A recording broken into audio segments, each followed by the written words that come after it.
Boker Tov, Shavua Tov. We are three lines up from the bottom of Chavtet Amud Bet, Yativ, Rav Avin. You see Boker Tov, Shavua Tov, Tov. So we are three lines up from the bottom, Chavtet Amud Bet. So the Gemara now is going to discuss Bar Peda. So remember, we had Ula and Bar Peda at the beginning of this Gemara. When the person donates the tree, he says this tree is Hekdesh until it gets cut.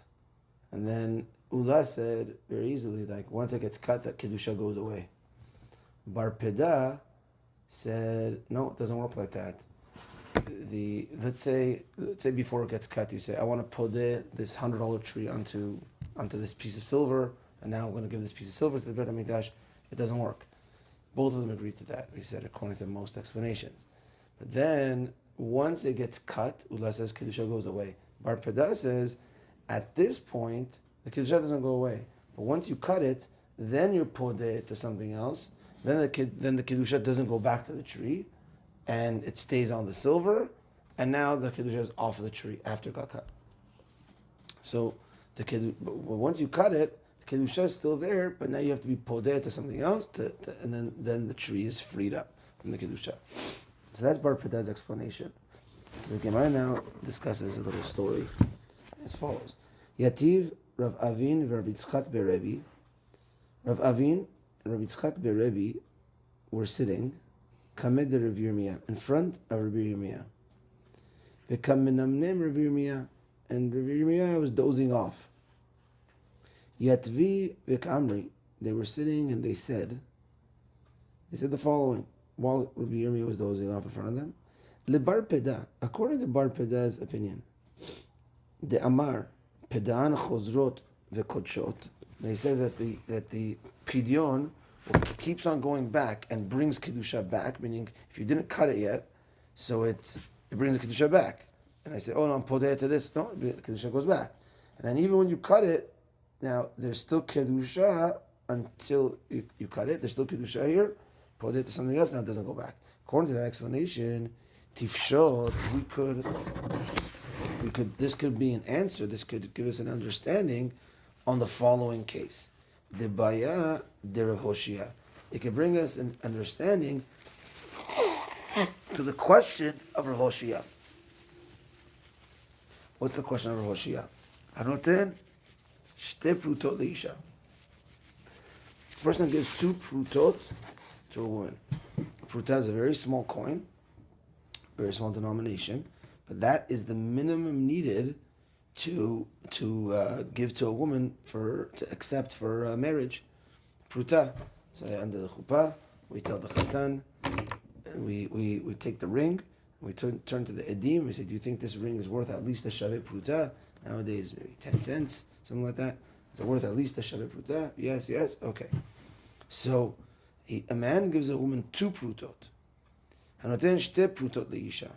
Ve'amar la, he tells her, be'achat hitkatshi li hayom. With one of these, I want you to get married to me today. Ube'achat hitkatshi li le'achar shegerashtich. And with another one, I want to give you this now, so that you will get married to me after I divorce you. So he's already planning a divorce, but he says, in case I divorce, maybe to show that he never wants to divorce. So if I ever get mad and divorce you, this second pruta is going to kick in as a marriage right away. He must be an angry man. Huh? He must have been an angry man, I say. Angry man, yeah, he was an angry guy. So he's planning a trip. He's what? Planning a trip. I didn't hear that. What was that? Planning a trip. He's planning a trip. Yeah. So he says the second pruta is going to kick in as a marriage after I divorce you. Hachanami davu kiddushi. So it must be that there is a kiddushin over here. So the Gemara wants to say that's Bar Peda is the explanation to Rav Hoshia. Rav Hoshia was basically, so does this work or does this not work? Does this work from Does this work or does it not work? So, you know what to say? Yeah, you see, Bar Peda, the Kedusha keeps on coming back on. So, if you stipulate this from the beginning, then the Kedusha could go back on. You've already established that at the beginning. That's what the Gemara wants to try comparing it to. Now, we need to point out that the Ran says this is that it's talking about over here that the girl was obviously the girl is single, meaning he tells a girl who's single, not his already married wife, because he says here's two prutot, one's for today, so she's single right now. Meaning, if you tell his wife while he's married to her, here's a pruta to marry me after I divorce you, so that wouldn't work, because that could fall into the category of davar she'eno ba le'olam. You can't be koneh things that didn't come to the world yet. Meaning, right now she's a married woman. It didn't. So she might get divorced one day, and now you want to remarry her, but that didn't come to the world yet. She's not at this point right now. She's no ability to do that. And the comparison is also to tell, if a man tells a married woman, a different married woman, he says, look, you're married now, but I'm giving you money today for Kiddushin. Will you marry me when your husband dies? And it's going to kick in the moment your husband dies, right? That doesn't work also. Because she's a married woman right now, and a married woman can't accept a double Kiddushin. So because, even though it's going to go for the future, but it's davar she'eno le'olam, it didn't come to the world yet now, she's no ability right now. But a girl who's single has the ability right now to accept Kiddushin, and therefore the question is, you could accept Kiddushin now, but could she also accept Kiddushin now for later also? So the Gemara wants to say that from Bar Peda, it would work. The guy saying this is going to be kadosh, it was a regular tree. He says this is now kadosh until it gets cut. The kedusha, when you take off the kedusha, keeps on going back, and even after it's cut, like after a divorce, the kedusha is still there until you're podeh. So over here, if I stipulate that after I cut the relationship, there's going to be kedusha still, then kedusha maybe could still go on. That's like the connection to Bar Peda.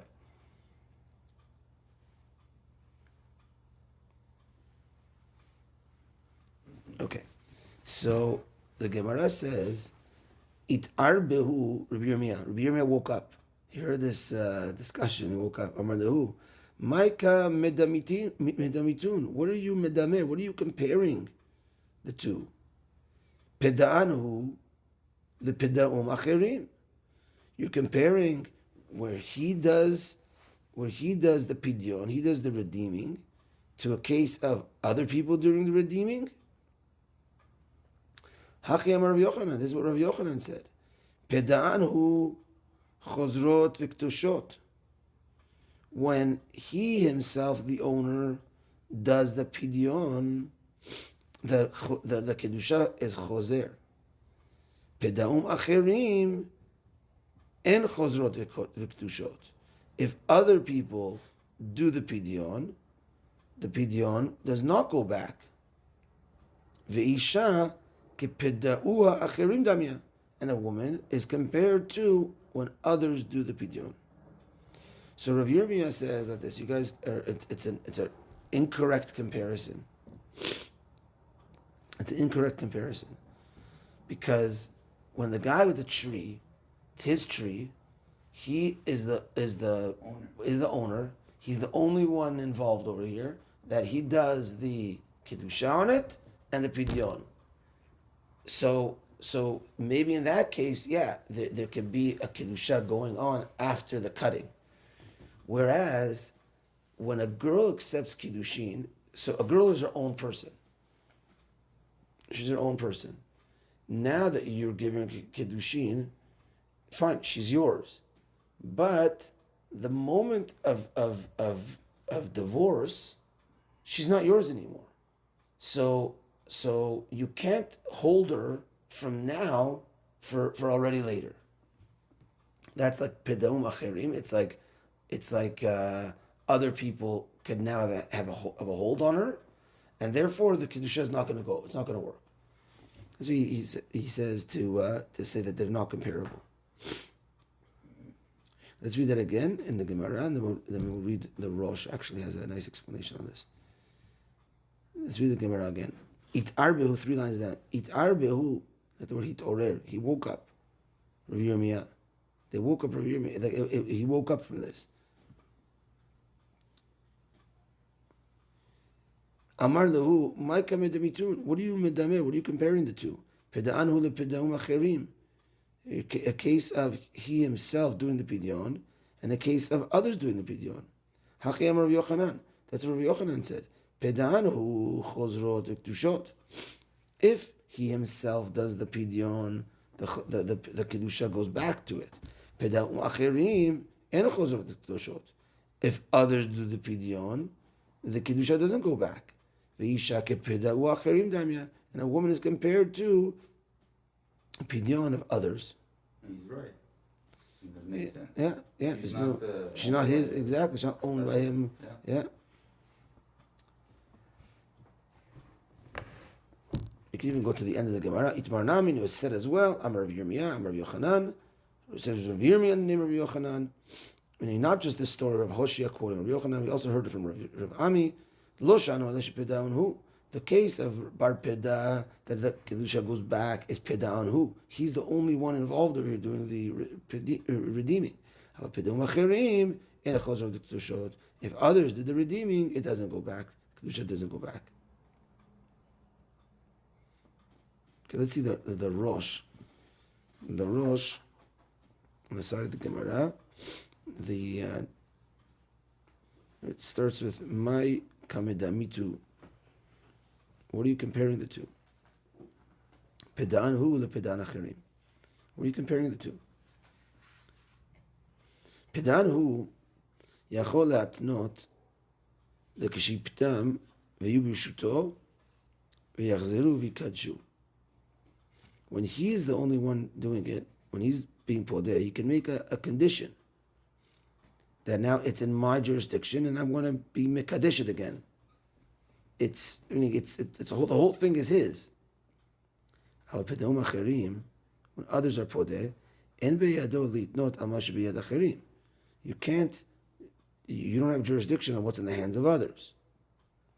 A woman is like others.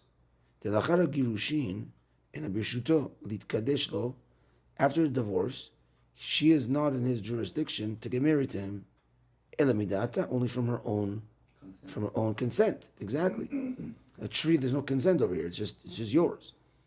Vegam hu eno birshuta shetitkadesh lo bal korcho, and he as well is not in her jurisdiction to forcefully get married. Therefore, so this is the kicker part over here, because they agreed before the marriage to do this. Therefore, even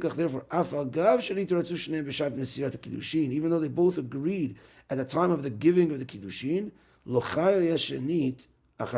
second one doesn't work after the kiddushin, because after divorce it has to restart. The whole thing has to restart, and because she's her own person and she's not in his jurisdiction. So even though they agreed to this before the marriage, that after a divorce it's going to kick in, that's nice that you agreed to it, but you're still not on your own. You're still on your own. You're not his. And therefore, once it breaks, it needs to have a new restart. So from here, the question. So Rav Yirmiyah threw out the comparison of Bar Peda to the question of Rav Hoshea, and therefore it sounds like that this kiddushin cannot work. It could work on the first part, but not on the after part. Okay, let me just take a quick look at the round a second.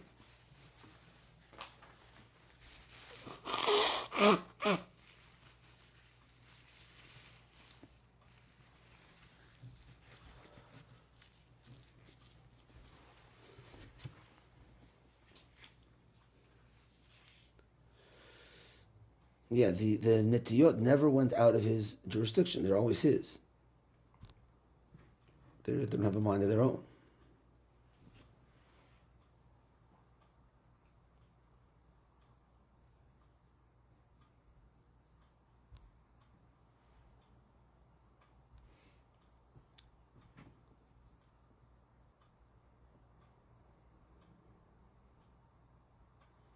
Okay.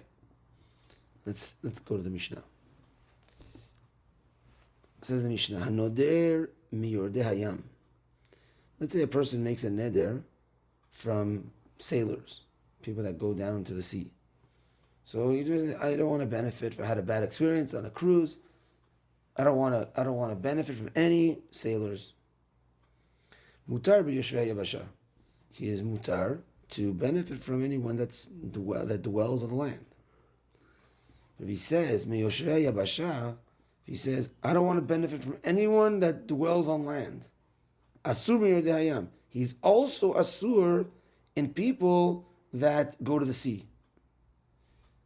Yordei hayam bichlal yoshvei yabasha. Yordei hayam are also included in yoshvei yabasha. We're to see, of course, because at the end of their trip they come back to land. They don't live on the ground, on the water the whole time. So if he says, I'm making a neder, I don't want to benefit from anyone that lives on the ground, that includes Yordei hayam. If you just make Yordei hayam, then the rest of the world is fine. But if you say the rest of the world, then Yordei hayam is included in that. Says the Mishnah, Loka elu shelchim me'ako leyafo. Not like the ones that go from Akko to Yafo, which is a short trip. Rather, even the ones that go far, that their derech is to go out to far journeys. So we'll see now what this statement is going on. Not like those that go from Akko to Yafo, but rather the ones that go on a far trip. What's that going on? Says the Gemara. Rav Papa, Rav Acha be'Reder Ika, Rav Papa and Rav Acha, the son of Rav Ika. Chad matni aresha, v'chad matni asefa. One of them said that this last statement is going on the first case of the Mishnah, and one said it's going on the second case of the Mishnah, the latter case of the Mishnah. Let's see how it all fits in. Man detani aresha, the one that says it's going on the reisha on the first case, matni hachi. He teaches as follows: Hanoder miyordei hayam. A person says, I don't want to benefit from people that are Yordei hayam. Mutar b'yoshvei yabasha. They're mutar with the people that dwell in the world. Habi Yordei hayam asur. But Yordei hayam, they're asur. That was the neder, right? Yordei hayam, they're asur. And now, that's where now this last piece goes in. V'loke elu ha'olchim me'ako leyafo, next page. Not just the ones that go from Akko to Yafo. Dehalin Yoshvei Yabasha, because those ones are for sure kind of called like Yoshvei Yabasha. Ela mimisha darkan lefaresh. Rather, the ones that go long distances. So the one that teaches this last statement of the Mishnah is going back on the Reisha explains as follows. The Reisha case was a guy says, I don't want to benefit from Yordei hayam. That means Yoshvei Yabasha is good. Yoshvei Yabasha is good. Yordei hayam is not good. So then the Mishnah is saying on the Reisha, not like the people that go from Akko to Yafo. That's called Yoshvei Yabasha.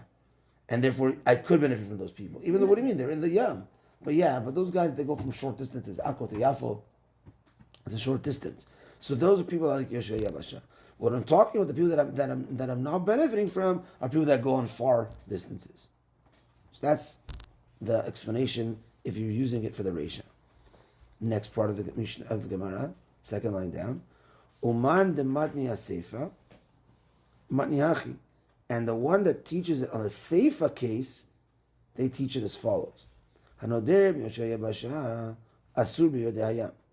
Someone that says, I don't want to benefit from anyone that lives on the land. It's included people that are on the sea. Everyone is included. V'lo be'elu ha'olchim me'ako leyafo bilvad. Says the Gemara, you know what this last statement means? This last statement means not only is the people from Akko to Yafo included in this, because they are almost like Yoshvei HaYabasha, because they're such close. It's such a close ride, so it's like Yoshvei HaYabasha. Not only are those people included in this, because he said Yoshvei HaYabasha, I don't want to benefit from, meaning I don't mind benefiting from Yoshvei Yam. So no, he said no, everyone's included. You can't benefit from anyone. He says not only are we saying people that go from short distances, those sailors are considered Yoshvei HaYabasha.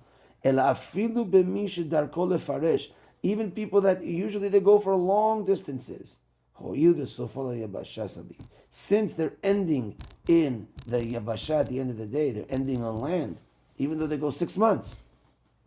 But their main is homeland. Therefore, they're also included, and everyone's included in this. So that is where the machloket. So that's the explanation. If you're learning it, that it goes on the seifa. So it's a machloket again on how we learn. So I'm just thinking now. Let's speak out according to each of the mefarshim what they would think of the other case. So meaning in case one. So the first one is matniya aresha. That means that last statement is going on the resha. The resha is Yordei Hayam, no. Right? Yeah, Yordei Hayam, no. Yoshvei Yabasha, yes. So that last statement means Yoshvei Yabasha, yes. That means the akol to Yafo people are like Yoshvei Yabasha, that's yes. Only the far people is no. And therefore, what do they say the Seifa is? When the Seifa says Yoshvei Yabasha is Asur, and that includes Yoshvei Yordei Hayam, that includes Yordei Hayam, so it doesn't seem like they're going to agree that last statement is going on it. So you're saying, second case is Yoshvei Yabasha Asur, Miyordei Hayam, Yoshvei Yabasha. Miyoshvei Yabasha Asur Miyordei Hayam. Miyoshvei Yabasha Asur Miyordei Hayam. Because they always return to the land, so they're considered Yoshvei Yabasha. Right, so they're always right, exactly. The only thing is, I'm saying according to the first explanation, that last line is meaning which is not just the Akor Yafo people, everybody, and that's just going on the first case. What would they say about the second case? They're going to say Yoshvei Yabasha is Asur, and then includes Yordei Hayam. Even short and long distances. Even short and long distance. Everyone, pretty much. Yeah, but they're saying that last statement doesn't go on that. That last statement is going on the first case. We're saying maybe it's obvious that also goes on the second case. Yeah, you can include that it comes from this as well, I guess. That if you say Yodei Yabasha, then everyone. It's supposed to be everyone, almost. I guess. Right. Also the Yodei Hayam, because they're eventually. They're eventually going to go on. Okay, so then let's look at the other case then. So the people that learn this last statement on the second case, on the Seifa. So what would they say about the Reisha? The Reisha is Nedarim Yordei Hayam mutar b'Yoshvei Yabasha. So someone that makes a neder on the people of the Yam, mutar b'Yordei Yabasha. So that second statement of that's not included on the first in the first statement. According to one that says that statement is going on the Seifa, they're going to say that on the Reisha it's not going on. So it's not going on the Reisha. It's only Yordei Hayam is mutar is asur. So they might say that every Yordei Hayam is asur. Because according to the other explanation, it was short distance is not, it's Yoshvei Yabasha. But here they're saying Yordei Hayam is Yordei Hayam. So I'm just trying to say that the last statement in the Gemara, in the Mishnah, is what the Gemara is saying. Where is that statement placed? After the Reisha or after the Seifa? So I'm just saying the next step is, once you place that, what is that, let's say you place it on the Reisha, then what is that Mefarish that says that it goes on the Reisha? How are they going to look at the Seifa? And the same thing for the opposite. So I just think that the that in the latter case, if you say it goes on the seifa, if it goes on the reisha, then it's going to still include both, because the reisha was hanoder mirodayam mutar b'yoshvei yabasha, and now I say that lo kelo shelchim me'akol leyafo el mish darko lefaresh. So that's saying that the akol leyafo are Yordei Yabasha people. Yeah. So if they're Yordei Yabasha people, fine, that goes on the ratio. What are they going to say about the Seifa case? That Yoshirei Yabasha is Asur, and then includes everybody. So okay, that will make sense that it includes everybody. Fine. So now if I say that the case is going on the Seifa, so if it's going on the Seifa, fine, that includes everybody. But what do they say about the Reisha case? They would say, Nedarim mutar b'yoshvei yabasha. They would also say that the people of Akko are considered Yordei Hayam. Because again, that statement's only going on one of the two. The Gemara doesn't speak out the other side, that's all. Okay, so that's how to look at this statement. Everyone is Yabasha, but only exclusive people are Yodayam, right? Right. The short distances are not considered Yordei Hayam. Right. And every Yored Yam is Yored Yabasha also. Like yes, that also, exactly. Reminds me of the halacha you gave about Shabbat when you're traveling in very low, shallow water. Yeah, it's Yabasha. 10 tefach or Yeah, something. yeah, It's like you're on land. So exactly. It's kind of similar because the short distance means you're not going on open water. Maybe. You're kind of traveling along the shore, right? Right. I think that I don't know if it's that reason, but I think the reason is because it's just so short that you're on the land most of the time. You just. It's also all these Nedarim, they're very risky because you have to check every time you meet somebody you can benefit from. You have to check what's their story, right? You're gonna find you're out there young or before you're you even. yeah. So No, for sure. Yeah. Okay, Chazak Baruch, we'll stop over here. We'll continue from the new Mishnah tomorrow night, B'shat Hashem. Chazak Baruch. Good evening. We are on Daf Lamed Amud Bet 30b. Turn a couple more over. And we are at the top Mishnah. A page with 3 Mishnahs and Gemaras on it. 30b. At the first Mishnah. Here we go. Hanoder miro'eh hachama. A person says, I'm making a promise. I don't want anyone that so this is the discussion, what the explanation is. Either it's, I don't want anyone that sees the sun to benefit from me. So is it either anyone that sees the sun or anyone that the sun could see? So here it's first it's talking about anyone that sees the sun. Hanoder miro'eh hachama. Someone says, I don't want to benefit from anyone that could see the sun. Asur af besumin. He is asur even for blind people. Blind people can't see the sun.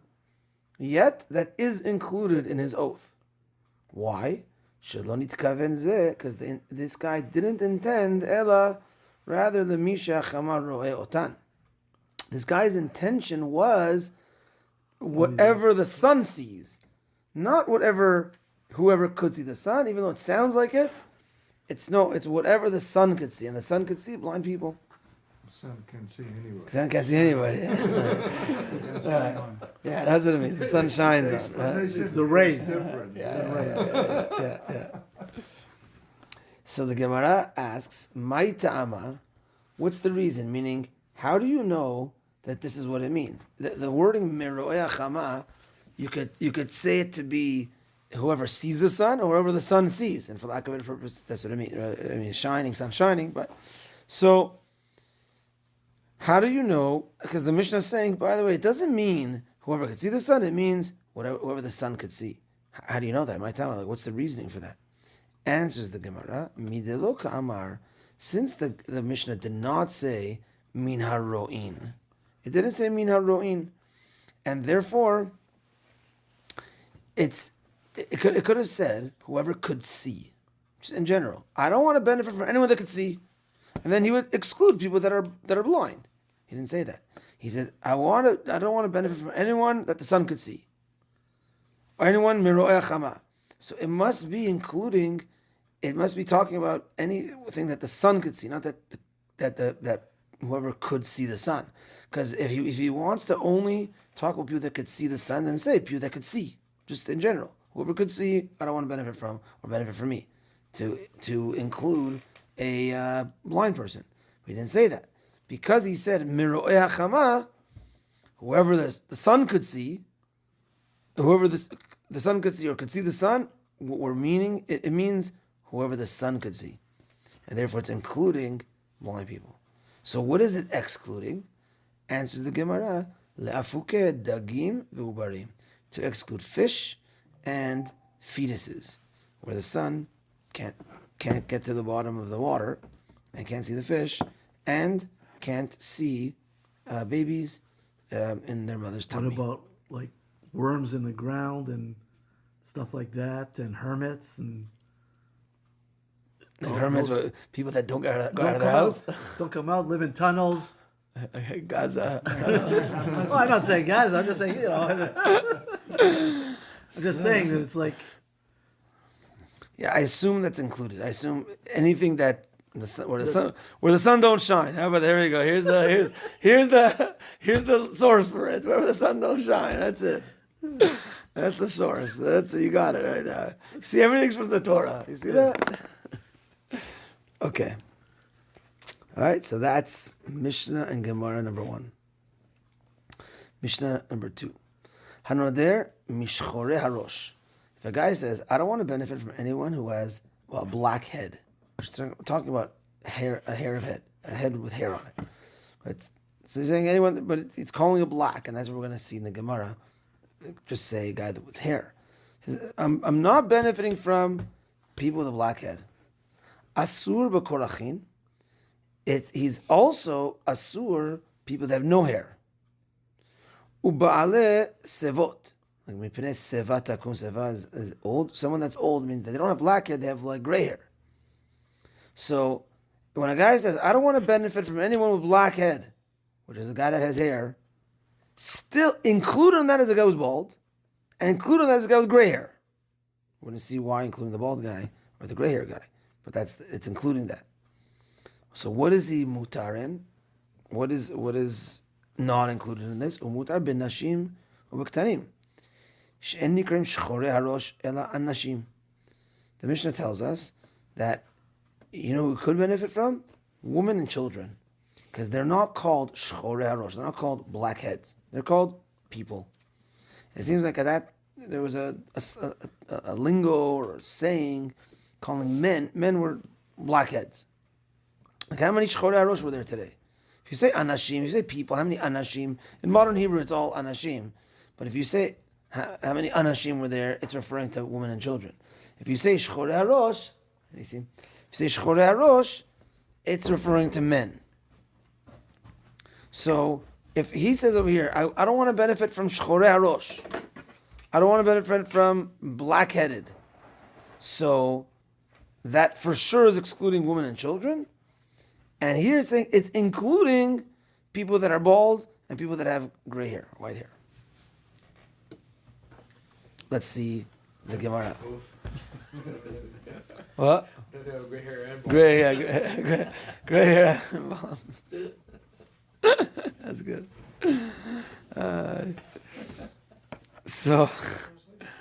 Okay. So let's see the Gemara on this.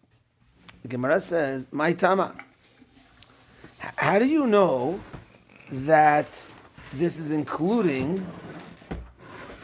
How do you know that it's including people with gray hair or that are bald? Just a guy says black-headed. Maybe it's black-headed, his hair, not including bald people or gray-haired. Answers the Gemara, midloka amar mi ba'ale se'ar. Since he did not say people with hair, he could have easily said, just like in the past case, could have easily said, I don't want to benefit from anyone with hair. Then that's it. Everyone's out. He said, I don't want to benefit from the black-headed. So the black-headed is referring to men, and therefore it's included in that is men with white hair and men with no hair. Shchorei Rosh, black-headed is included, is men. Or else he would have said people with hair.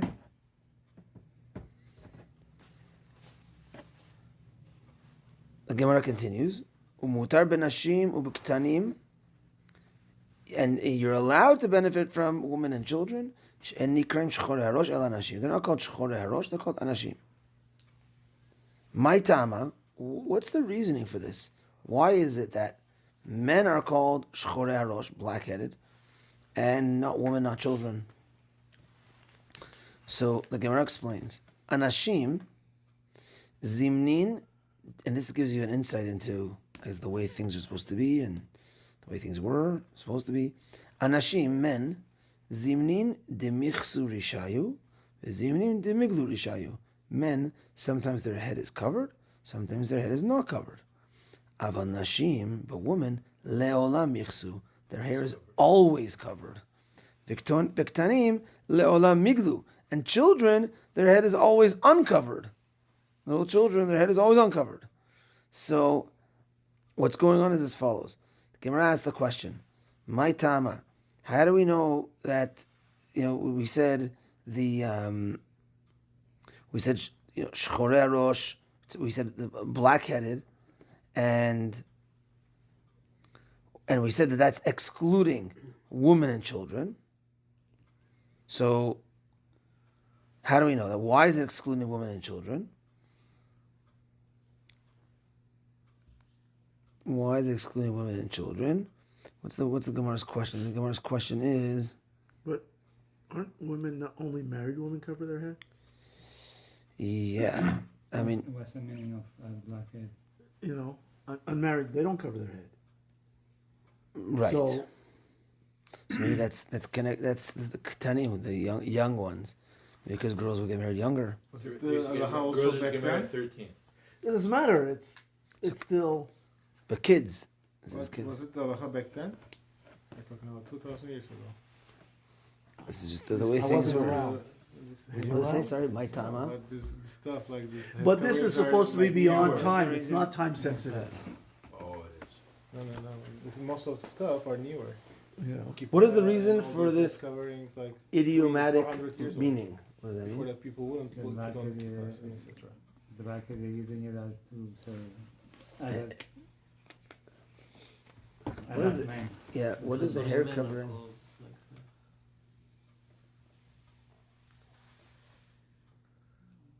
Adult men, however, who cannot be properly described by either of these terms of covered or not covered are referred to dark-headed, because most men have dark hair. Okay, yeah. Alright, So- it says here that men are not required to cover their heads at all Kind of times. blonde, not gray. I didn't think that was right. Right, you think that it's to wear a kippah all times, right? So I think from the actual halacha, it's a minhag, very strong Jewish minhag that we cover our head with a kippah. But did they do But- it back then? It does say it in That what? Thing, it does. they used to do See it. all the pictures of the all the tzaddikim, they're all wearing hoods and everything. I think Or while or praying. tabush. Or It tabush, says yeah. it's proper to do prayer and learning. Yeah. I think it's like what they used to do is like. The men are not required to cover their heads at all times, in opposition to those maintained forbidden and bareheaded. Midat Chasidut, however, all agree that it's proper for both men and boys to cover their heads. It's a constant reminder of God's presence. That's why the Ashkenazim call it a yarmulka, because it stands for the words Yare Malka, I fear God, I have something above me. Furthermore, the Taz asserts that nowadays it is forbidden.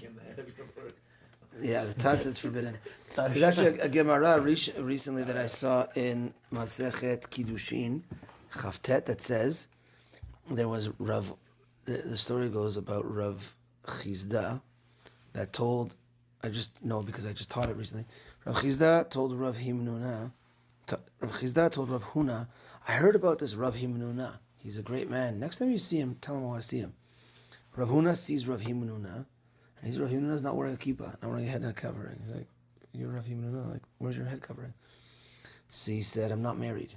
That's why I'm not wearing a head covering. So Rav Huna turned his face from him, and he says, you're not allowed to look at my face. I don't want to look at your face until you get married. That was it was about the whole Gemara was talking about the importance of getting married.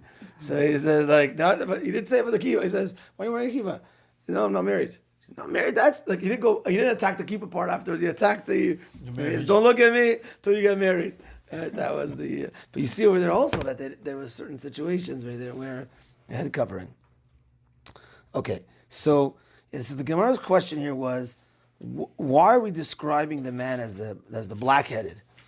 And because the Gemara is basically answering that if we look at head coverings, men are you can't describe a man based on that because sometimes they wore, sometimes they didn't wear. Women always wore, kids never wore, and therefore men sometimes yes, sometimes no. So we need a different description, and therefore the description was the black-headed. The majority of men's hair was dark. Okay. Let's take a look at the Ran. The Ran is 4 lines down, top right. Midluk tani mibale se'ar. Alma afilu karachin bilchalal. So he says it must be that even bald people are included, because the guy didn't say only people with hair. He didn't say that. He said the black-headed, which is referring to men. So therefore, bald people are also included. Since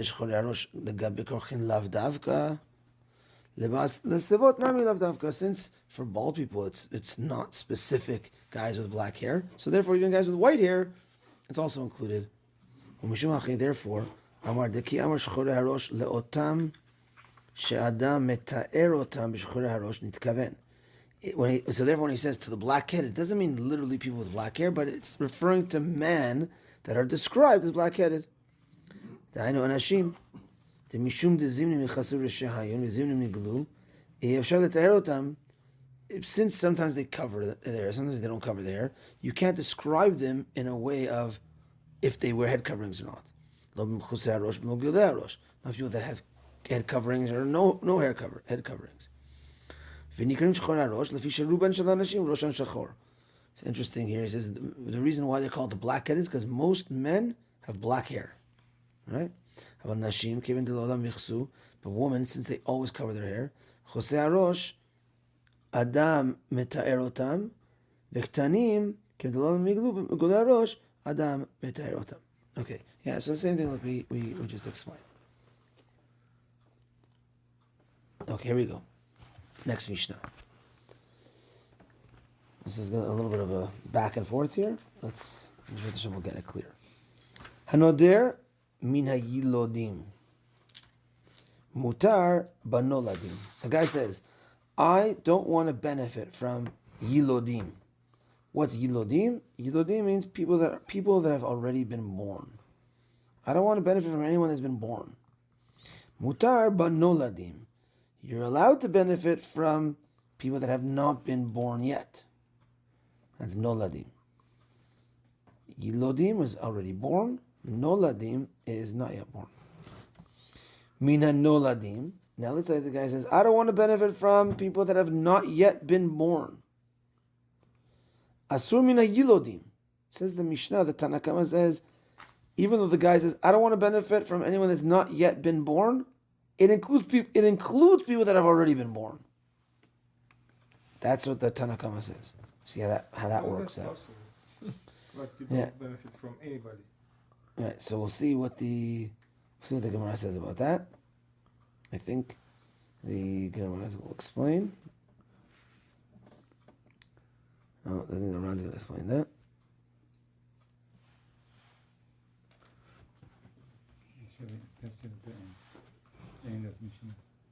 Yeah, okay, let's see. So, again, Hanoder mina yilodim. A person says, I don't want to benefit from people that are already born. Mutar banoladim. You're allowed to benefit from people that have not yet been born. Min hanoladim. I don't want to benefit from people that have not yet been born. Asur mina yilodim. You're asur from people that have been born. That's Tanna Kama. Then again, we have to understand that. Rabbi Meir matir af beyilodim. Rabbi Meir, he allows even the yilodim, even the people that have already been born.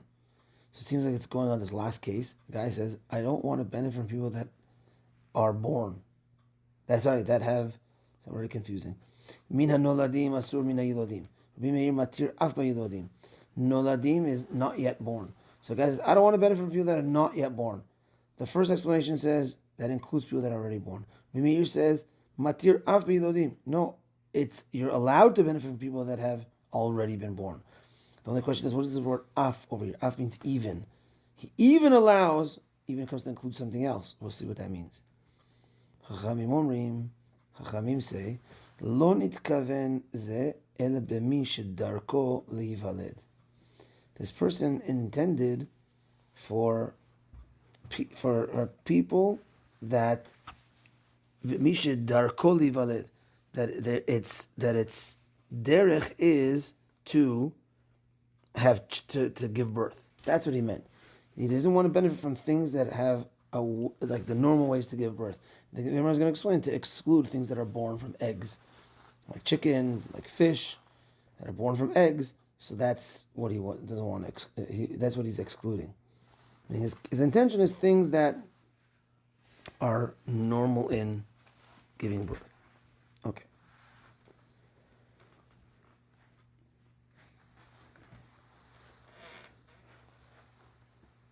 Let's take a look at the Ran. No,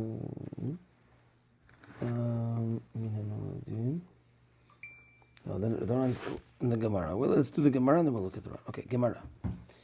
The Rabbi Meir, we're going to the explanation of Rabbi Meir. Velo mibaya noladim, ela miman asur. Rabbi Meir, he says that matir af bayilodim, we are including even the ones that have already been born. Even means even than the ones that have not been born yet. So, miman asur, who are you asur from?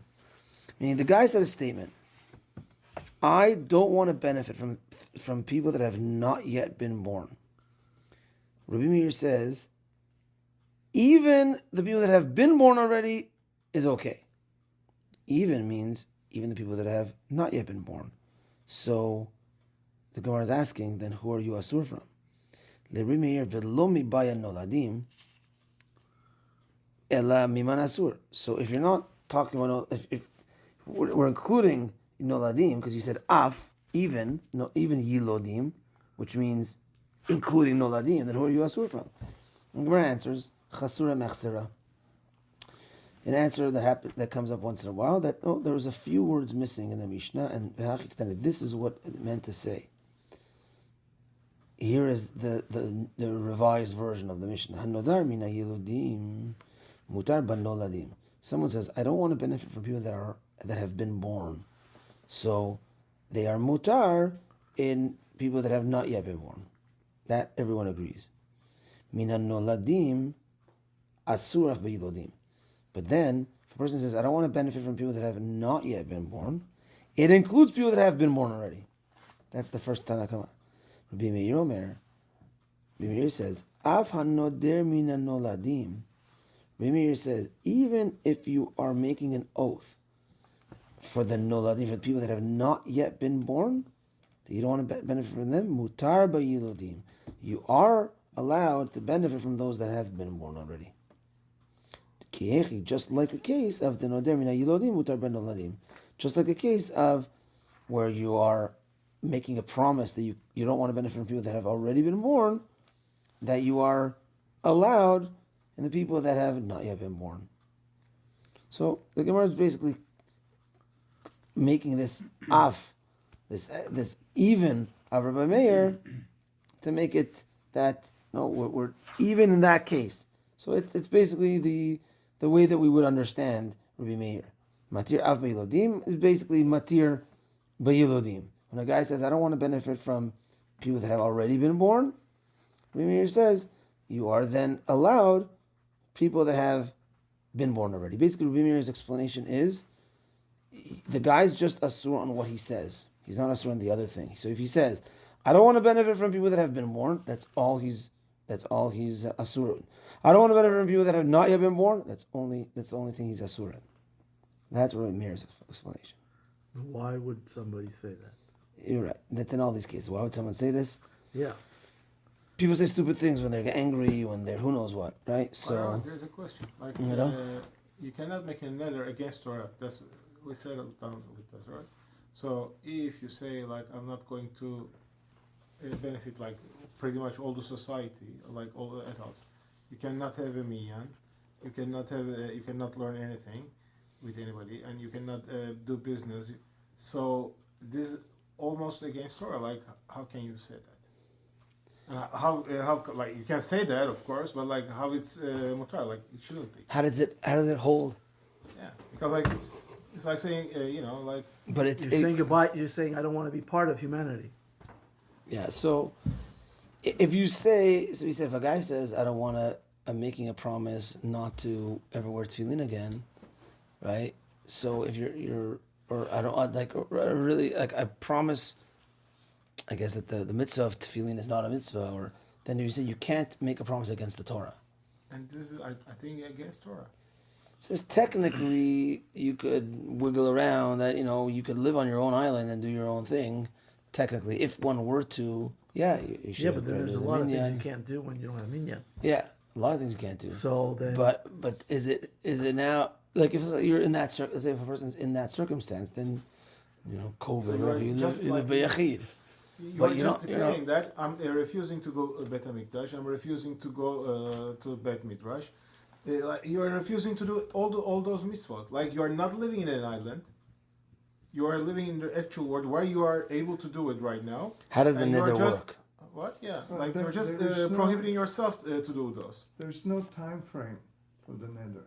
In other words, is this nether for life?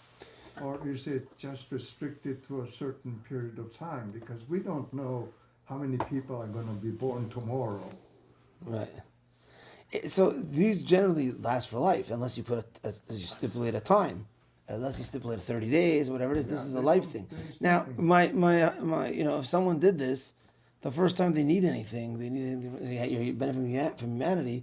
Number one, they're going to be violating their promise every time if they violate. But they're going to probably ask for a way out and hatarat nedarim or whatever it is, right? Like it So- shouldn't be able to take place in the first place. Like, you That's can't what do- it seems You like. can do kibbutz, you can't get married, you can't raise your children, you can do anything. Right. Because everything involves somebody. Whatever it is, about someone It else, shouldn't even work. right? So, like, That's Lisa's question. I hear what you're saying. Like, how does it work in the first place? I just think that technically, you can't. But that's the thing. You're not doing a neder against against the Torah. I mean, against a specific mitzvah. Like if a guy says, "I don't want to benefit from leather," I don't want to benefit from leather. Now, automatically, I can't wear tefillin, and I don't want to benefit from leather. Yeah, but let's say in mitzvah stuff, right? Tefillin. So Well, tefillin or mezuzah or Torah. why would wearing tefillin would you be benefiting from leather? It's made out of leather. But That doesn't mean that you're benefiting from leather. It just means you're Doing the mitzvah. exactly. Okay. it's a leather that allows you. Kept to you a do little the warm mitzvah. in the winter, those winter mornings, whatever. Yeah. What do you mean it's a leather that permits you? Because by you using the straps of the leather, you're performing the mitzvah. But it's It's a tool. it's a tool. It's not. But no. Well, no. a It's tool not to- necessarily it's a tool. to create the mitzvah. Yes, it is. It's a tool. You're putting it on. It has the casing has the parchment It's a inside, leather. and it's the So I'm just saying, if a person says, "I don't want to benefit from leather," I think that neder would stick, even though now you can't wear tefillin, you can't, because you didn't outright say, "I don't want to wear tefillin," like I don't want to do against the mitzvah. Now it would stick. I mean, we saw this before that the neder would stick, but you still violate. Meaning, you're supposed to wear tefillin today. Hey, you're not wearing it. Fine, you didn't violate your oath, but you violated the Torah because the Torah says you're supposed to wear tefillin every day. So your oath could stick, but you're in avera each time. So if a guy does this, I don't benefit from anyone. Hey, you're supposed to get married. You're supposed to have kids. You're supposed to, but you didn't. The neder wasn't like one against one of the 630 mitzvot. There's no mitzvah of benefiting from people. There's no mitzvah of benefiting from leather. So No, when a you- person you can says, use- you "I don't can want to," use- you it's an can use indirect shoes. way. You can use shoes, leather shoes, Yeah, because you benefit from them. right. In other words, more tangible than Tefillin. that feeling.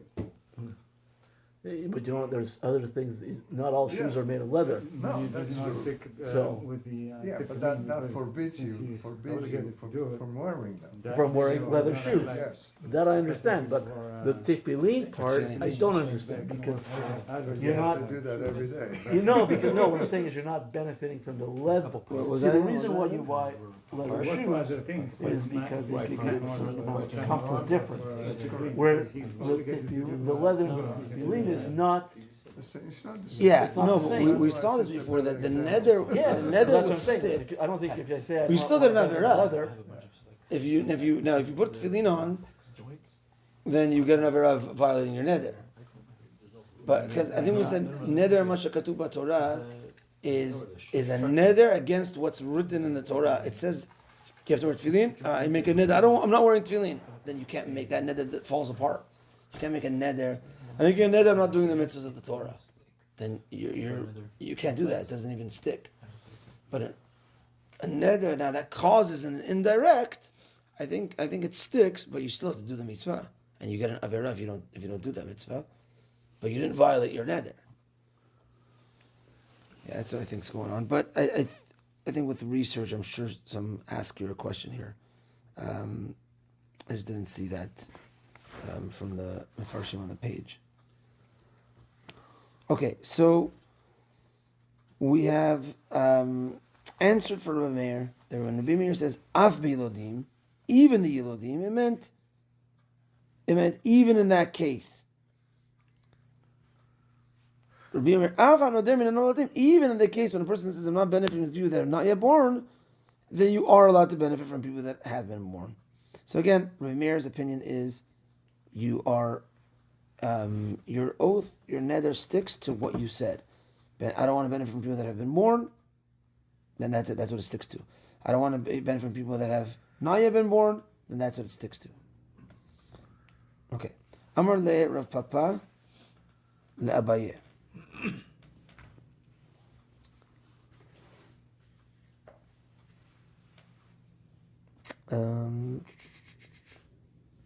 Let's take a look at the Ran. Mina noladim asur af bayilodim. We left off just past this. The first one line is min. Mina noladim asur af bayilodim. That's the Tanakama that says if I say I don't want to benefit from people that have not yet been born, you also can't benefit from people that have been born already. The Rabbanan hold Tanakama. Taneid amar mina yilodim. If a guy says, I don't want to benefit from people that have already been born, en ha-noldim, the aramina yilodim, en ha-noldim, dahainu, otam shatidim livaled, bichlal. Those are not included. If I say I don't want to benefit from people that have been born already, then people that haven't been born is not included in that, and that everyone agrees upon. Haremin by yilodim, shulashon meyuchad. Yilodim is for sure, it means people that have already been born. Aval hanoladim koloshnehem. So now the Ran is explaining why is it when a person says I'm not benefiting from people that have not yet been born, it includes people that have been born. Well, I said only the ones that have not been born.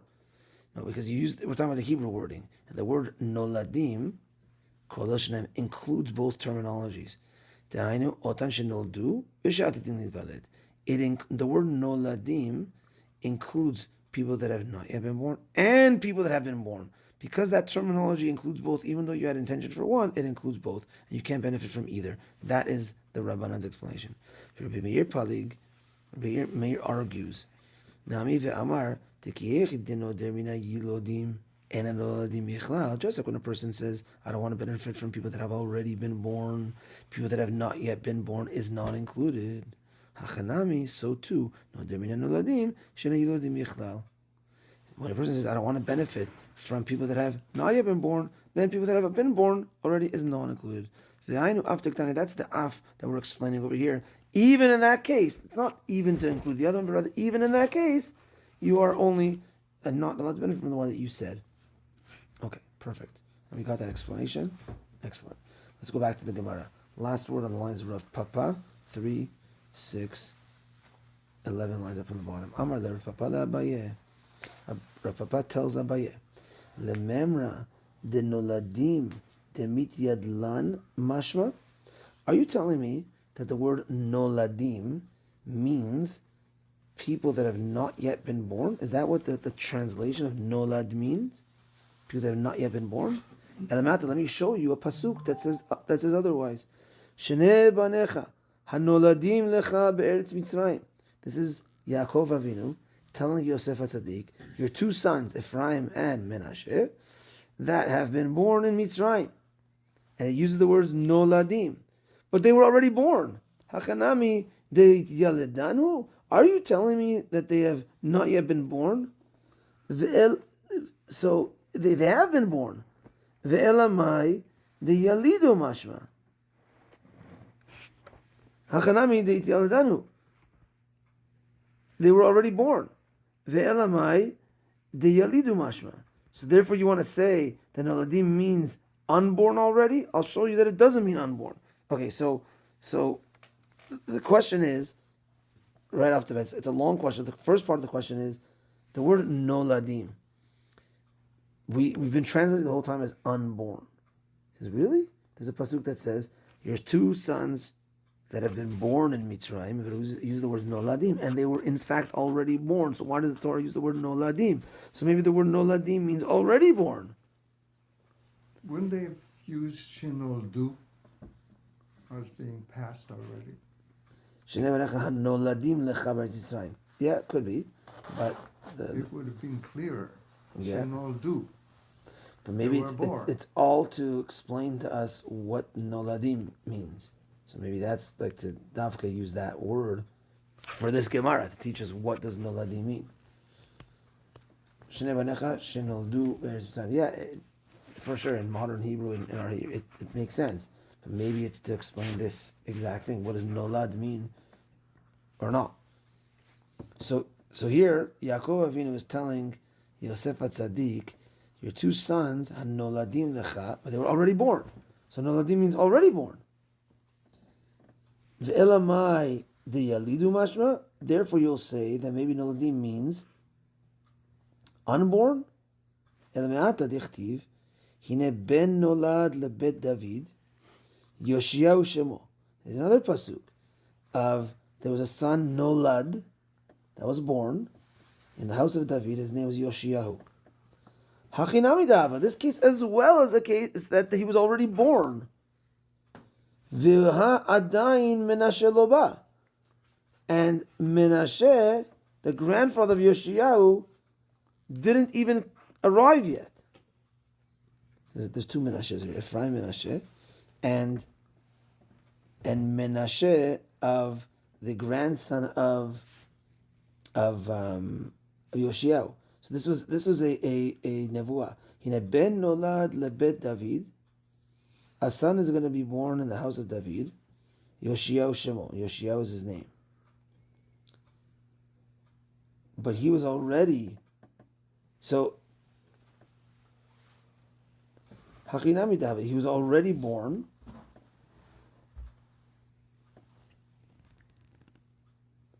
He was. Are you saying he was already born? Oh yeah. Are you saying he was already born? His grandfather wasn't even born yet at this time of this nevuah. His grandfather Menashe, Yoshiyahu's grandfather, was not even born yet. So from this terminology, so the first thing was noladim means already born, because Yaakov Avinu tells Yosef, your two sons, noladim lecha, that means already born. So what already born? I'll show you nolad means not yet born. Because hine ben nolad the bet of Yoshiyahu shemo. It's not yet born because even Menashe at that time the grandfather wasn't even born yet. So nolad means not yet born. So if a pasuk that says that noladim means already born, a pasuk that says nolad means not yet born. Answers the Gemara, 4 lines from the bottom. It can mean this way and it can mean that way. Noladim means either born already or not yet born. No, you don't like it? After all that, That can mean everything. it can mean born already or not yet born. That's it. You decide. But this is the kicker right now. This is the kicker. This is the kicker for a lot of things in the Nedarim. Ubenedarim halach achar lashon bnei adam. When it comes to Nedarim, we go with what general people talk in their terminology. So they would know when a guy says, I don't want to benefit from the noladim. Everybody's going to know noladim means the people that were born already, or the people that are not yet born. Because that's lashon bnei adam. What's the talk in? So I could say in Toronto, noladim means this, and then maybe in other places, noladim means something else. We know what that means.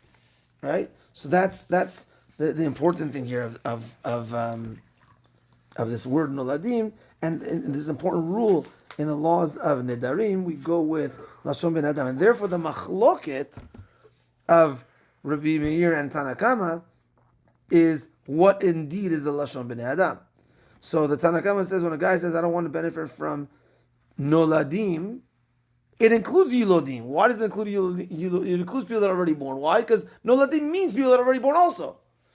And in that lashon ben adam, in that terminology, that's what it means. In that era, in that space, in that place, in that country. Rabbi Meir says, no. Noladim means noladim. Yilodim means yilodim. Noladim means people that are not yet born. Yilodim means people that are born. You just said noladim. It just says people. It just means people that are not yet born. Why does he say that? Because that was the lashon ben adam. That was the way that people spoke in that time, in that place, in that space. Could it be also that once upon a time I was not yet born?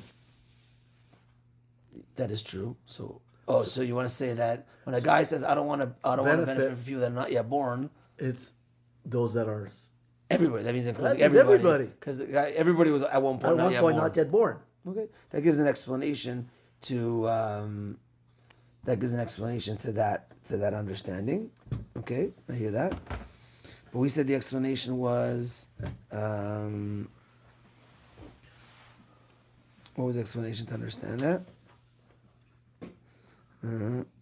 Does that make sense or no? Yeah, because noladim can mean both. I understand. I hear that. Because everyone was at one point not yet born. But now you exist. But now you exist. Yeah. But I don't want. But before you were born, you still existed. But you weren't born. Yeah, you weren't born. You weren't born, but you were He didn't say existing. anything about existence. He said No, he doesn't want said. to. Menashe said. I'm just saying to Menashe.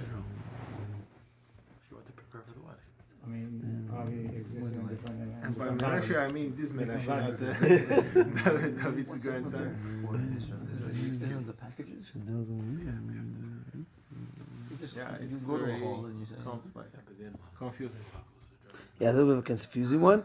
At the end of this Gemara, Confusing. The whole thing is confusing.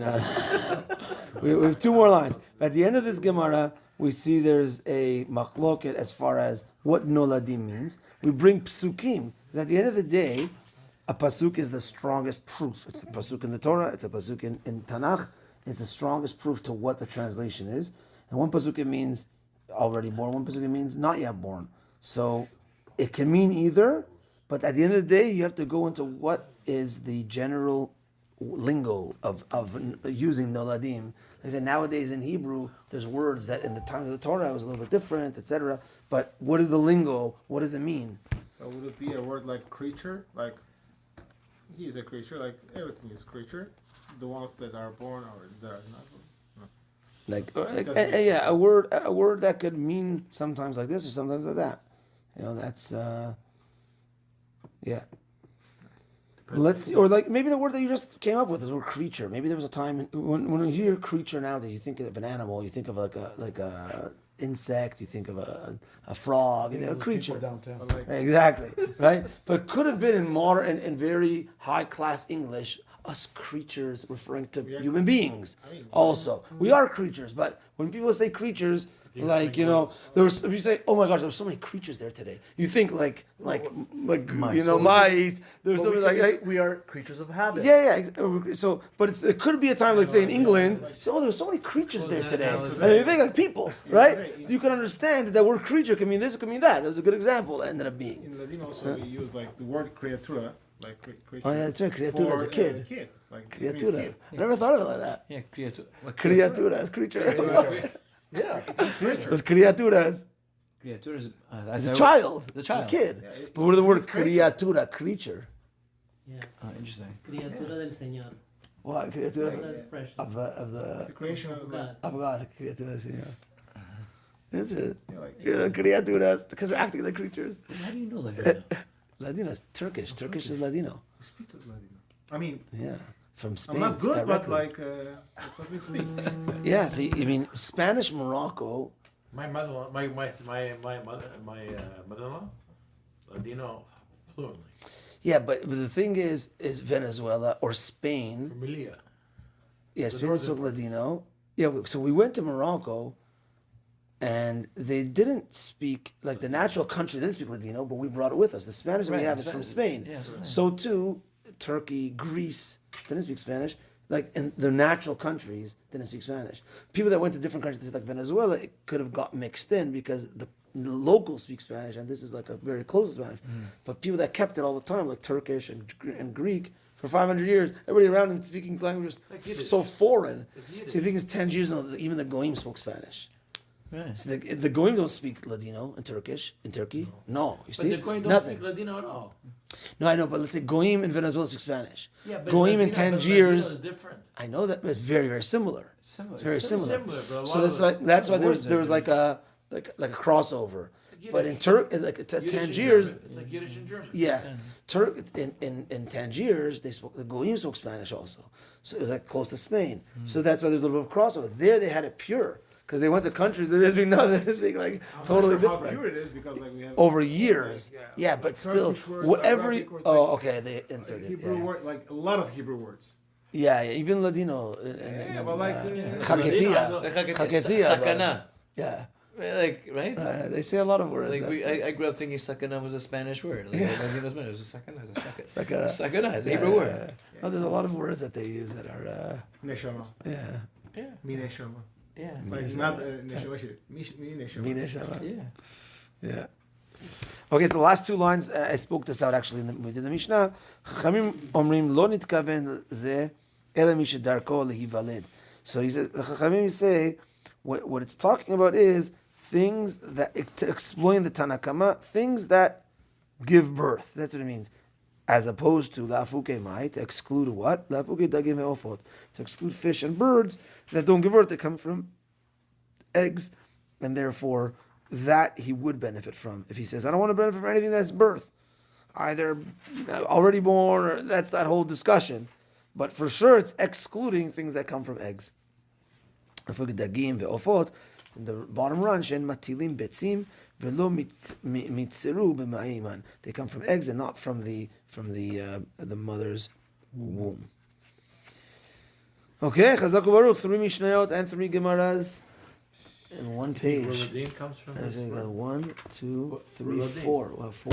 And not still one conclusion. 4 and 1. It's still not one conclusion. Yeah, Rabbi, the Roladin doesn't come From what? Is this yours? Chazak Baruch.